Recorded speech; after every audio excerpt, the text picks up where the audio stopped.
Olá, sejam todos muito bem-vindos a mais uma leitura do livro Valores Cristãos, de Jacques Leclerc, editora Quadrante.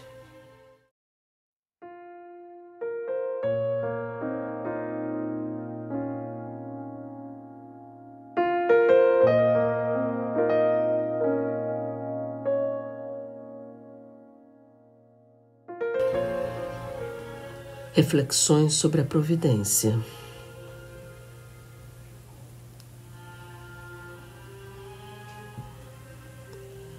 A Europa tem assistido nos últimos 40 anos a sucessivos acontecimentos que desorientam completamente as previsões humanas.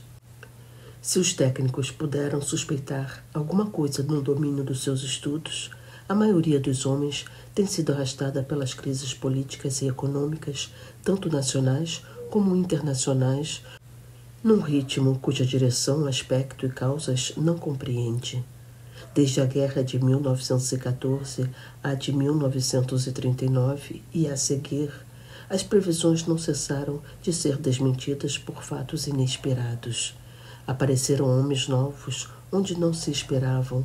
Os que gozavam da confiança dos povos enganaram-nos, e as nações que dirigiam os destinos do mundo mostraram-se incapazes de cumprir o que haviam anunciado.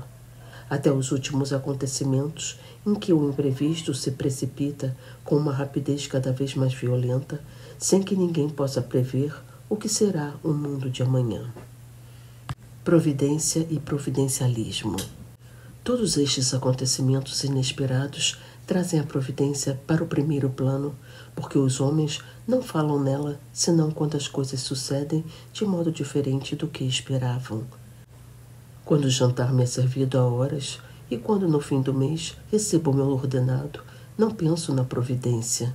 Mas quando não sei como hei de arranjar que comer e encontro um amigo que me convida para jantar, digo com alegria, foi providencial, e fico tanto mais impressionado com a intervenção divina quanto o caso me parece mais fortuito.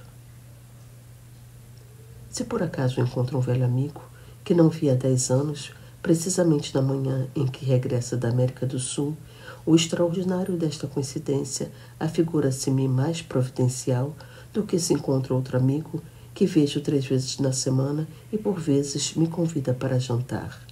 O mesmo sucede quando tencionam vir no dia seguinte penhorar meus móveis e expulsar-me de casa, e à noite recebo um telegrama participando-me a morte de uma velha prima quase desconhecida que me deixa sua fortuna. Tudo isto são acasos felizes. Para a maior parte dos cristãos, a ação da providência só se manifesta desta maneira, e não nos acasos infelizes. Não se julga providencial ser deserdado por um parente, quando se tinha certeza absoluta do contrário, nem perder todo o dinheiro na falência de um banco, na ocasião de casar a filha, nem notar no momento de entrar num restaurante que não se tem um centavo no bolso. Mas a doutrina cristã sobre a providência foi definida por Jesus quando disse: até os cabelos da vossa cabeça estão contados. Mateus 11:30. Não se passa nada sem que o Pai do céu o veja e autorize. Nada. O que chamamos mal é, pois, tão providencial como o que chamamos bem. Tanto as coisas que sucedem segundo a ordem que nos é familiar, como os acasos felizes ou infelizes. O exemplo que nos deu o Divino Mestre é o dos cabelos que não caem da nossa cabeça sem permissão do Pai Celeste. Perder um cabelo não é coisa grave, mas se temos de classificar este fato entre os acontecimentos felizes ou infelizes, a queda de um cabelo deve colocar-se entre as desgraças, porque, afinal de contas, é o primeiro passo para a calvície. Pelo menos assim se pensa vulgarmente. O ensinamento de Jesus é formal. Temos de ver a ação da providência em tudo quanto acontece, tanto nas coisas pequenas como nas grandes. Qualificamos de acasos providenciais os acasos felizes. Quanto aos acasos infelizes, não se costuma dizer nada. Quando se deseja ver a providência nos acontecimentos felizes, fabrica-se uma história de intenções divinas em que os fatos são cuidadosamente selecionados, não para ver a vontade de Deus, mas para demonstrar que o Senhor pensa como nós e que obedece a aspirações que teríamos se tivéssemos no seu lugar. São os homens com fé que mais pensam na providência. Por isso, dão-se muitas interpretações providenciais a propósito de acontecimentos religiosos. Tomemos o exemplo clássico das origens do cristianismo. Uma tese reproduzida um pouco por toda a parte pretende que a unidade do Império Romano e a dispersão dos judeus através do mesmo foram uma reparação providencial para a expansão da religião cristã. Com efeito, o cristianismo propagou-se devido à facilidade de comunicações, e estas procediam da unidade política. Os apóstolos, que eram judeus, encontravam em todas as cidades importantes comunidades judaicas em que tinham livre entrada, e assim o cristianismo, graças à unidade política e cultural do Império Romano, pôde difundir-se rapidamente em toda a bacia do Mediterrâneo. Este raciocínio não é absurdo, mas a tese contrária pode também ser defendida com a mesma plausibilidade, porque se a unidade do Império fez que o cristianismo se identificasse de algum modo com ele, o seu caráter romano foi um obstáculo à sua expansão além fronteiras. Mas os providencialistas não se embaraçam com tão pouco e dizem-nos que, por desígnio de Deus, o Império Romano se desfez quando a expansão do cristianismo já era bastante grande e que os bárbaros o receberam por sua vez. Isto não impede que, desde o começo, o cristianismo se identificasse com a cultura greco-latina e com a cultura europeia.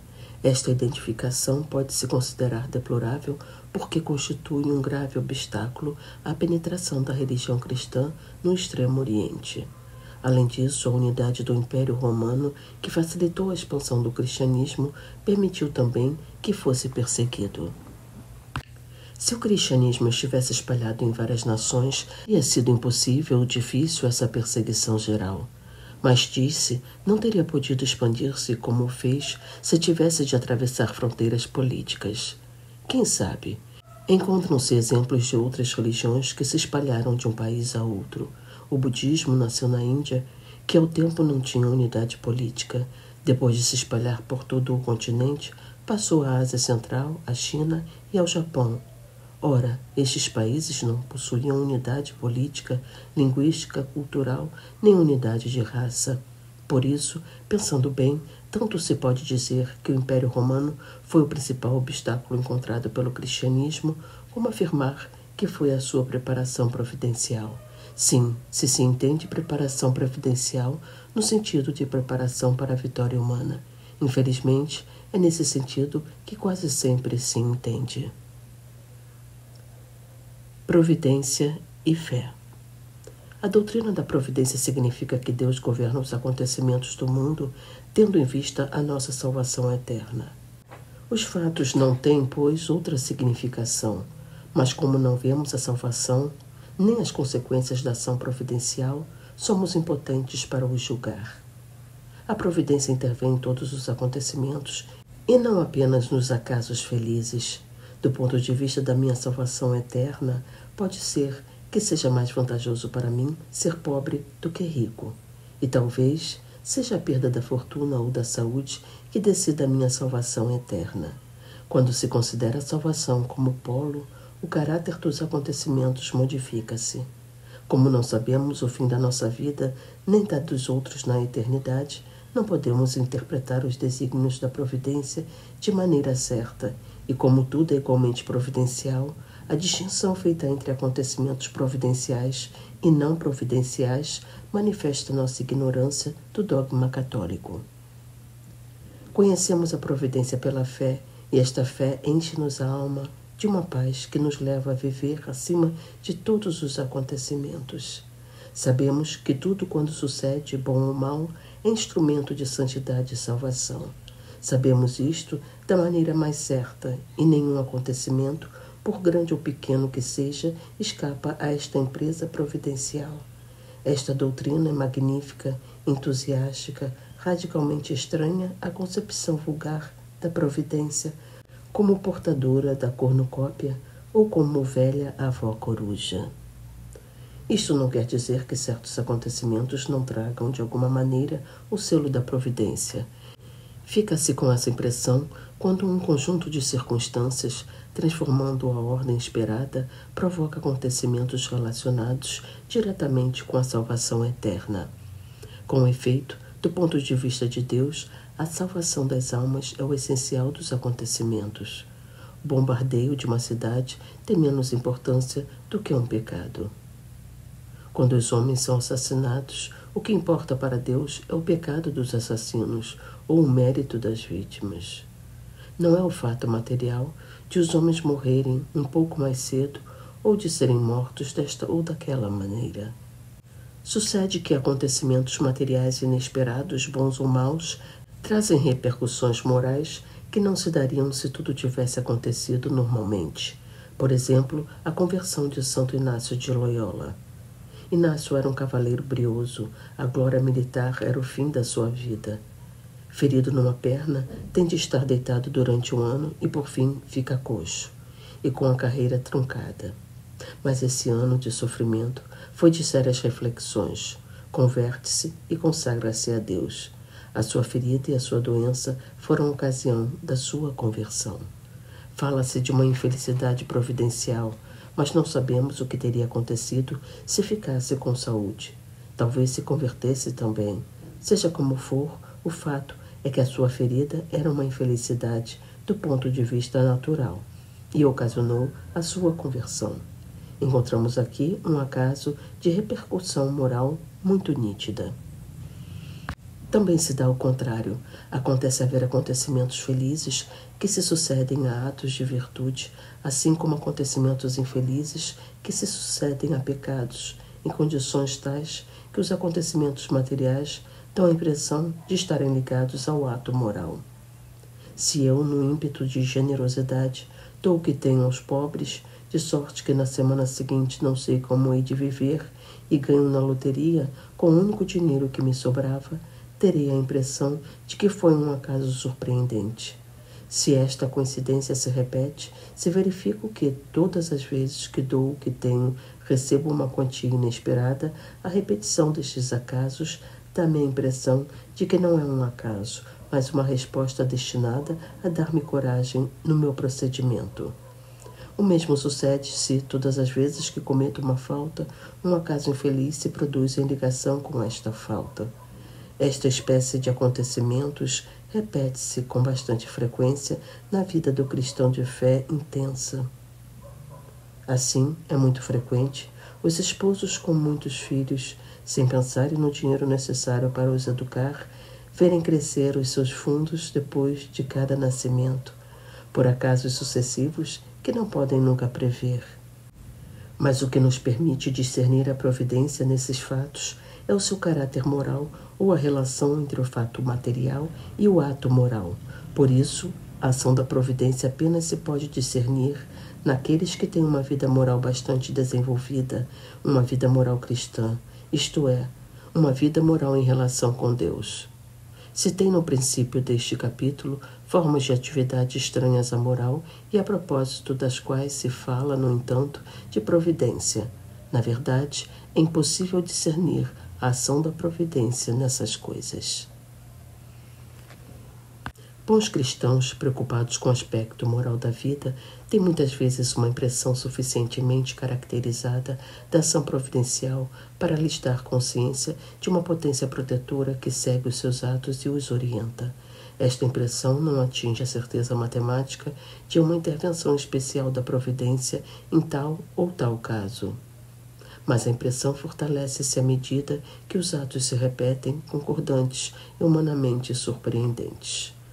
Em alguns casos, o fato providencial apresenta-se de tal maneira surpreendente e numa relação de tal modo estreita com o respectivo ato moral, que não podemos deixar de ter a impressão de uma resposta formulada por um ser vivo. Neste domínio, não se pode ter uma certeza científica, pois esta certeza pressupõe a possibilidade da livre experimentação em condições determinadas pelo autor da experiência, e aqui trata-se de uma ação divina a que o homem não pode fixar regras.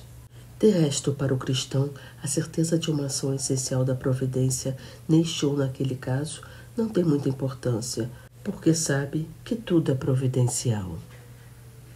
Essas circunstâncias providenciais constituem para ele simplesmente sinais sensíveis que o encorajam.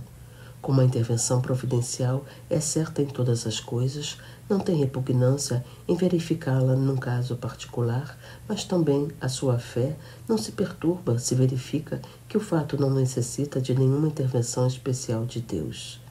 Este sentido da providência dá-se na vida cristã em ligação com a atmosfera geral dessa vida, que é feita de relações pessoais com Deus, relações de intimidade em que o cristão sabe que é amado por Deus e sente uma espécie de experiência de Deus muito diferente da experiência das coisas criadas.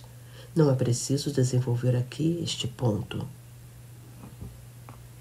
Até a próxima. Um abraço.